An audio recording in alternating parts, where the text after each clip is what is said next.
고신대학교 재학생 이하은입니다. 인사드립니다.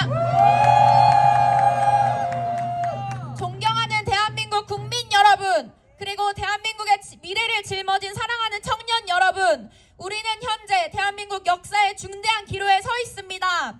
격변하는 국제 정세와 혼란스러운 국내 정치로 인하여 대한민국의 미래는 그 어느 때보다 불투명해 보이기도 합니다.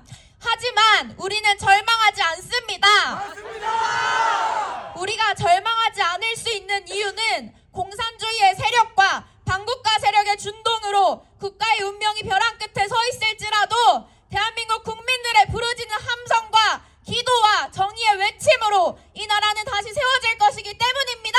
맞습니다. 이에 우리 청년들 역시 역사의 굴곡 속에서도 불굴의 의지로 역경을 헤쳐나갔던 우리 믿음의 선배들과 믿음의 선조들의 용기와 정신을 기억할 것입니다. 맞습니다. 청년들이여, 이제 우리가 그 정신을 이어받아 대한민국을 지키고 이 나라의 주역으로서 새로운 미래를 개척해 나갈 차례입니다. 맞습니다. 다 함께 구호를 한번 외치며 시작하겠습니다. 제가 청년들이여 하면 여러분이 일어나라 하시면 됩니다. 청년들이여 일어나라! 청년들이여 일어나라! 청년들이여 일어나라! 저는 오늘 대한민국의 청년으로서 우리의 미래를 심각하게 위협하는 현실과 이 나라의 경제와 또한 우리 청년들의 일자리에 대하여 깊은 우려를 표하며 이 자리에 섰습니다. 청년들에게 일자리는 단순한 생계의 수단이 아닙니다. 이는 우리의 꿈을 실현하고 우리의 삶을 설계하며 대한민국의 미래를 함께 만들어가는 출발점입니다. 맞습니다. 그러나 지금 우리의 미래는 불확실하고 우리의 일자리는 위태롭습니다. 지난 문재인 정부는 포퓰리즘 정책으로 340조 원의 막대한 국가 채무 증가를 일으켰고 결국 전체 국가 채무는 1000조를 돌파하였습니다. 그러나 윤석열 정부는 자국 보호 정책으로 대외적인 위기 속에서도 대한민국 경제를 다시 일으키기 위해 고군분투하였습니다. 맞습니다. 예를 들면 방위산업 분야의 최대 규모 수출, 원전 협력과 수출, 이를 통한 경제적인 분야에서 한미동맹 강화, 그리고 대한민국 역사상 최대 무역 실적으로 2024년 수출액 6,838억 달러 달성 등이 그 노력의 결실입니다. 맞습니다. 방산, 원전, 반도체와 같은 필수 산업의 성장은 단순히 경제적 성과를 넘어 대한민국의 외교, 경제, 안보에서 강력한 영향력을 발휘할 수 있는 기반이 되고 있습니다. 이러한 성장은 곧 국가의 안정적인 기반을 마련하고 청년 일자리 창출과 취업, 그리고 국가 복지로 이어질 것입니다.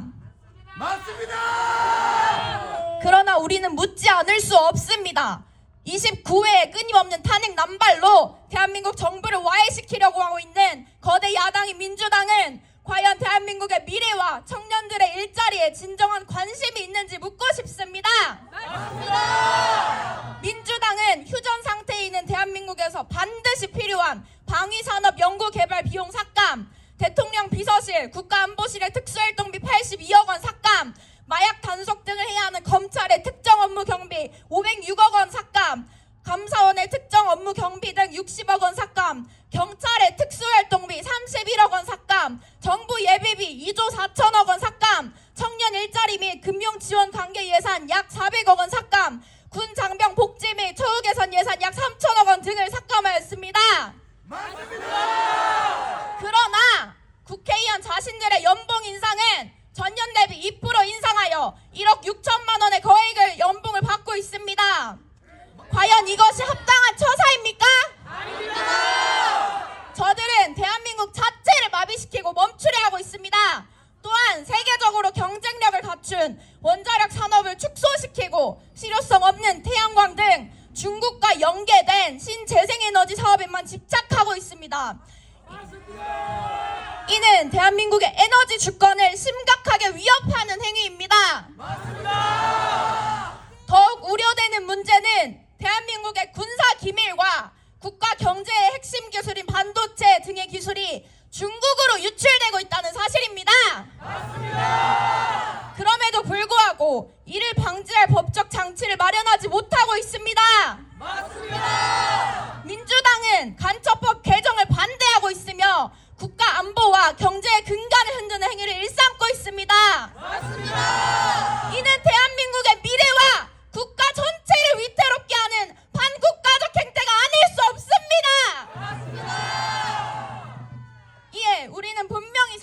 있습니다.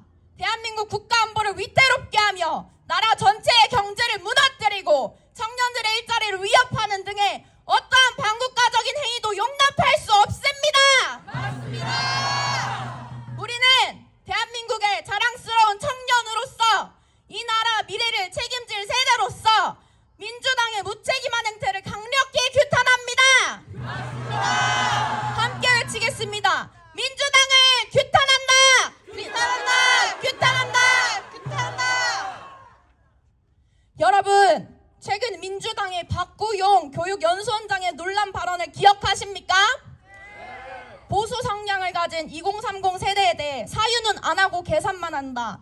이건 건강한 자아가 아니다. 이들을 어떻게 민주당으로 끌고 올 것인가가 아닌 어떻게 소수로 만들어버릴 것인가. 2030 세대를 말라 비틀어지게 고립시켜야 한다는 등 막말과 망언을 쏟아내고 있습니다. 맞습니다. 또한 청년들을 생각이 없는 집단이라고 매도시켜버렸습니다. 결국 잦은 사퇴를 당하였지만 어떻게 한 나라의 거대 정당이 민주당의 교육연수원장 입에서 이러한 막가파식의 비상식적인 발언이 나올 수 있습니까? 맞습니다. 이것은 2030 세대들을 대한민국을 이끌 미래 세대 주역으로 보는 것이 절대 아닙니다. 맞습니다. 그저 청년들을 정치 도구에 불과하고 생각 없는 쓰레기들로 여기는 것입니다. 맞습니다. 우리가 언제까지 저들 반국가 세력이 민주당의 무책임한 포퓰리즘 정책과 세대 갈라치기 및 말장난의 장단을 맞춰야 한다는 말입니까? 맞습니다. 저는 우리 다음 세대들에겐 무한한 가능성이 있고 이 나라의 희망이 바로 우리 대한민국 청년들이라고 믿는 사람입니다. 맞습니다. 그러나 반국가 세력들과 민주당이 이끄는 대한민국에는 과연 청년들의 미래가 있습니까? 없습니다. 민주당은 현재 대책 없이 퍼주기만 하는 정책을 시행 중입니다. 윤석열 대통령을 탄핵하려고 하는 이 기간 동안 대통령의 직무는 완전히 정지되었습니다. 이 혼란을 틈타 우리 국민들도 모르게 저들은 약 4,000개의 약법을 제정하여 통과시켰습니다. 맞습니다. 또한 민주당은 선거에서 표를 얻기 위한 선심성으로 국가 세금을 퍼주는 포퓰리즘 정책을 남발하고 있습니다. 맞습니다. 여러분, 나라에서 퍼주는 돈이 남의 돈입니까? 아닙니다. 우리 국민들이 매일같이 수고하고 땀 흘려 버는 돈으로 낸 세금입니다. 맞습니다. 저들이 시행하고 있는 정책은 단기적인 대중의 인기에 영합하여 국가의 장기적인 발전을 저해하는 위험한 포퓰리즘 정책입니다. 맞습니다. 우리는 이미 외국의 포퓰리즘 정책 실험 사례를 통해 이 정책이 얼마나 위험한지 알 수 있지 않습니까? 맞습니다. 베네수엘라나 아르헨티나 등 남미 여러 국가들은 포퓰리즘 정책으로 인해 경제 위기, 사회 혼란을 겪고 있습니다.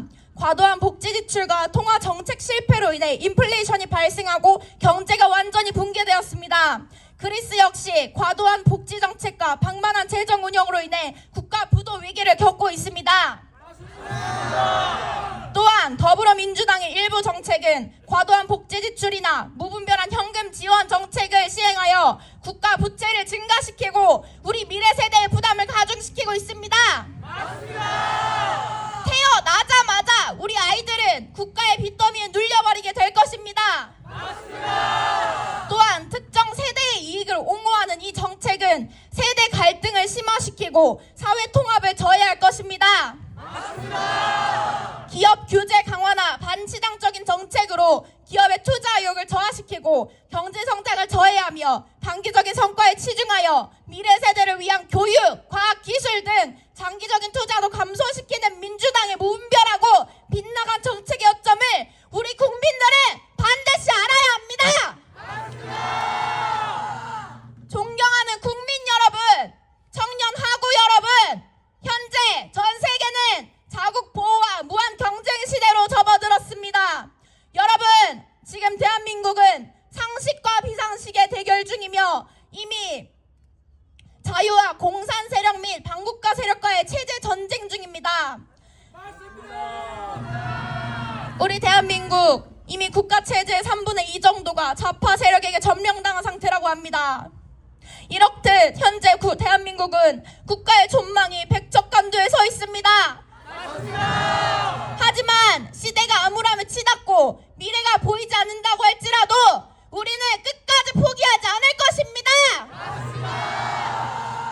여러분, 어둠이 깊을수록 새벽은 가까워집니다. 5,000년 유구한 역사의 흐름 속에서 우리 민족은 수많은 위기와 도전을 마주했지만 그 모든 순간을 이겨내며 오늘에 이르렀습니다. 지금 우리가 겪고 있는 어려움도 언젠가는 지나갈 것입니다. 미국인 작가로서 성공적인 호텔 경영자이었던 오리슨 스웨트마드는 다음과 같이 말했습니다. 특별한 기회가 올 거라며 기다리지 마라. 평범한 기회를 붙잡아서 특별하게 만들어라. 약자는 기회를 기다리지만 강자는 기회를 스스로 만든다. 그렇습니다. 우리 청년들은 국가적인 위기를 기회로 붙잡아서 특별하게 만듭시다. 우리 청년들은 기회를 절대 기다리지 말고 기회를 스스로 만들어가길 바랍니다. 함께 만들어 갑시다. 또한 국가적인 위기는 우리 모두에게 고통을 주고 있지만 동시에 우리를 하나로 묶는 힘이 되기도 합니다. 그렇게 여러분이 이 자리에 나오신 것 아닙니까? 서로를 믿고 서로를 돕는다면 우리는 이 어둠 속에서도 희망의 빛을 발견할 수 있습니다. 성경 말씀에 보면 불법이 성행하니 사랑이 식어진다는 말씀이 있습니다. 지금 우리의 시대와 같습니다. 희망은 멀리 있는 것이 아닙니다. 이는 우리의 마음 속에, 우리의 연대 속에, 그리고 우리의 작은 행동 속에 존재합니다. 작은 친절, 작은 용기, 작은 변화가 모여 거대한 희망의 불꽃을 피워내고 사랑을 싹 틔웁니다. 역경은 우리를 무너뜨리기 위해 오는 것이 아니라 우리를 더 강하게 만들기 위해 오는 것이고 우리로 하여금 하나님께 더 이끌게 하려고 오는 것입니다. 지금은 비록 힘들고 고통스러울지라도 이 순간을 통해 우리는 더 단단해지고 더 지혜로워질 것입니다. 청년하고 여러분, 존경하는 우리 대한민국 국민 여러분, 함께라면 우리는 어떤 어둠도 이겨낼 수 있습니다. 서로를 믿고 서로를 격려하며 더 나은 내일을 향해 나아갑시다. 희망은 결코 우리를 떠나지 않습니다. 우리가 그것을 붙잡고 있는 한 희망은 언제나 우리와 함께 할 것입니다. 힘든 시기일수록 서로를 위로하고 격려하며 희망을 잃지 않기를 바랍니다. 우리는 더 이상 침묵하지 않을 것입니다. 우리는 이 나라의 미래를 짊어진 대한민국의 자랑스러운 청년들입니다. 사랑하는 대한민국을 지키기 위해 끝까지 싸워 나갑시다. 마지막 구호하고 마무리하겠습니다. 대한민국을 하면 반드시 지키자 하여 주십시오. 대한민국을 반드시 지키자. 대한민국을 반드시